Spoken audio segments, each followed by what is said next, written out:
आप सुन रहे हैं एजी एंटरटेनमेंट की धमाकेदार प्रस्तुति।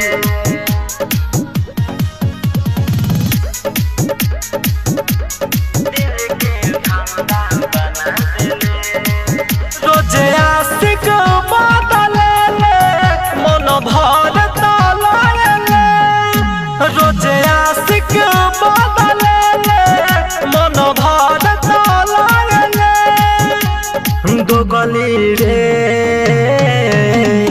पैसे पे मोहरले दिल के धंधा बना दिले, पैसे पे मोहरले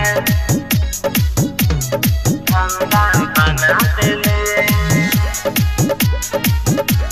दिल के धंधा बना दिले।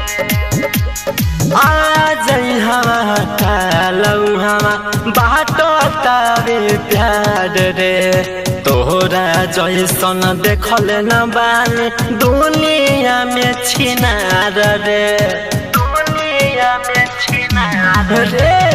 आज हवा कालौ हवा बाटो तारे प्यार रे, तोरा जैसन देखल न बानी दुनिया में छिनार रे। तो चूना लगा दले काहे ओइसन सजा दले, दो गली रे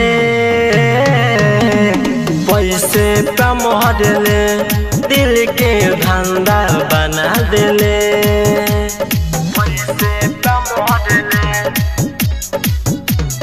धंधा बना दिले, दिल के धंधा बना दिले।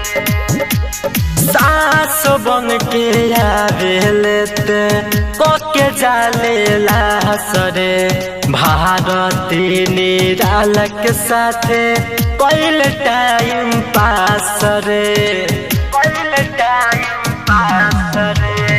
सास बन के आवेलेते कोके जाले लासरे, भारती निराल के साथे कोइल टाइम पास रे। दुश्मनी निभावले काहे हमके मुआवले, दो गली रे